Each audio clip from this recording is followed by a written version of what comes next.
हे कृष्ण करुणा सिंधु दीन बंधु जगतपते गोपेश गोपिका कांत राधा कांत नमोस्तुते।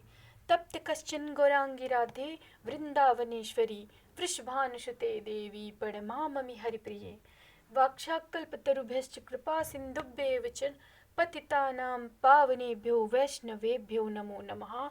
श्री कृष्ण चैतन्य प्रभु श्री नित्यानंद श्री अद्वैत गदाधर श्रीवासादि गौर भक्त वृंद। हरे कृष्ण कृष्ण कृष्ण हरे हरे, हरे राम राम राम हरे हरे।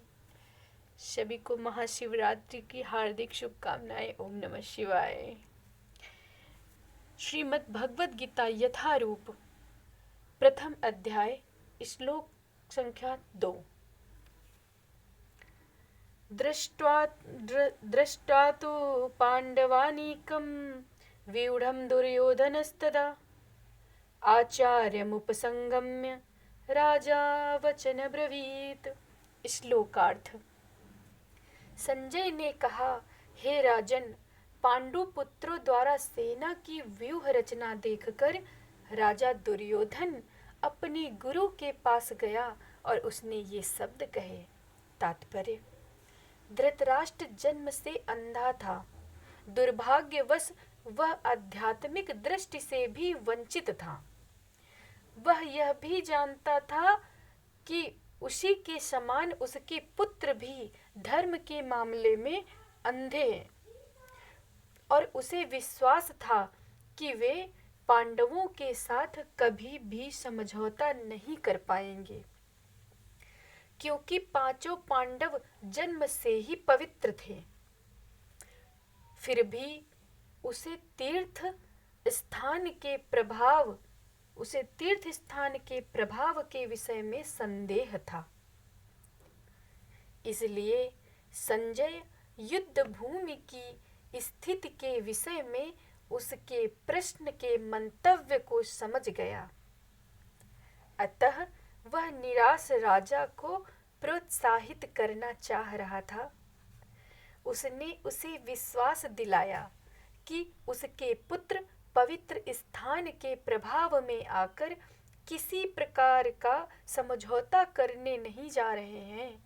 उसने राजा को बताया कि उसका पुत्र दुर्योधन पांडवों की सेना को देखकर तुरंत अपने सेनापति द्रोणाचार्य को वास्तविक स्थिति से अवगत कराने गया। यद्यपि दुर्योधन को राजा कहकर संबोधित किया गया है, तो भी स्थिति की गंभीरता के कारण उसे सेनापति के पास जाना पड़ा। अतएव दुर्योधन राजनीतिज्ञ बनने के लिए सर्वथा उपयुक्त था।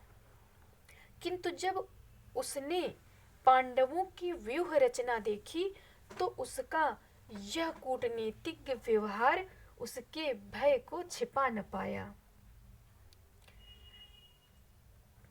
पश्येताम एताम पांडुपुत्राणाम आचार्यम महतीम चमोम व्यूढ़ाम द्रुपद पुत्रेण तव शिष्येण धीमतः। श्लोक संख्या 3। श्लोकार्थ। हे आचार्य, पांडु पुत्रों की विशाल सेना को देखें, जिससे आपके बुद्धिमान शिष्य द्रुपद के पुत्र ने इतने कौशल से व्यवस्थित किया है। तात्पर्य। परम राजनीतिज्ञ दुर्योधन महान ब्राह्मण सेनापति द्रोणाचार्य के दोषों को इंगित करना चाह रहा था। अर्जुन की पत्नी द्रौपदी के पिता राजा द्रुपद के साथ द्रोणाचार्य का कुछ राजनीतिक झगड़ा था। इस झगड़े के फलस्वरूप द्रुपद ने एक महान यज्ञ संपन्न किया, जिससे उसे ऐसा पुत्र प्राप्त होने का वरदान मिला जो द्रोणाचार्य का वध कर सके।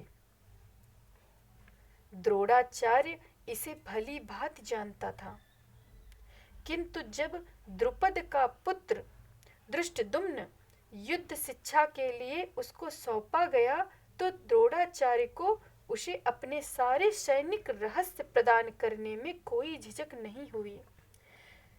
अब धृष्टद्युम्न कुरुक्षेत्र की युद्ध भूमि में पांडवों का पक्ष ले रहा था और उसने द्रोणाचार्य से जो कला सीखी थी उसी के आधार पर उसने वह व्यूह रचना की थी। दुर्योधन ने द्रोणाचार्य की इस दुर्बलता की ओर इंगित किया जिससे वह युद्ध में सजग रहे और समझौता न करे। इसके द्वारा वह द्रोणाचार्य को यह भी बताना चाह रहा था कि कहीं वह अपने प्रिय शिष्य पांडवों के प्रति युद्ध में उदारता न दिखा बैठे। विशेष रूप से अर्जुन उसका अत्यंत प्रिय एवं तेजस्वी शिष्य था। दुर्योधन ने यह भी चेतावनी दी कि युद्ध में इस प्रकार की उदारता से हार भी हो सकती है। श्लोक संख्या 4। अत्र शूरा महेश्वासा भीमार्जुन समायुधि युयुधानो विराटश्च द्रुपदश्च महारथ। श्लोकार्थ। इस सेना में भीम तथा अर्जुन के समान युद्ध करने वाले अनेक वीर धनुर्धर हैं, यथा महारथी युयुधान, विराट तथा द्रुपद। तात्पर्य। यद्यपि युद्ध कला में द्रोणाचार्य की महान शक्ति के समक्ष धृष्टद्युम्न महत्वपूर्ण बाधक नहीं था, किंतु ऐसे अनेक योद्धा थे जिनसे भय था। दुर्योधन इन्हें विजय पथ में अत्यंत बाधक मानता था, क्योंकि इनमें से प्रत्येक योद्धा भीम तथा अर्जुन के समान दुर्जेय थे। उसे भीम तथा अर्जुन के बल का ज्ञान था, इसीलिए वह अन्यों की तुलना इन दोनों से करता था। हरे कृष्ण कृष्ण कृष्ण हरे हरे, हरे राम राम राम हरे हरे। जय जय राधा माधव कुंज बिहारी, श्री गोपी जन वल्लभ गिरिवर धारी। यशोदा नंदन ब्रज जन रंजन, जमुना तीर वनचारी।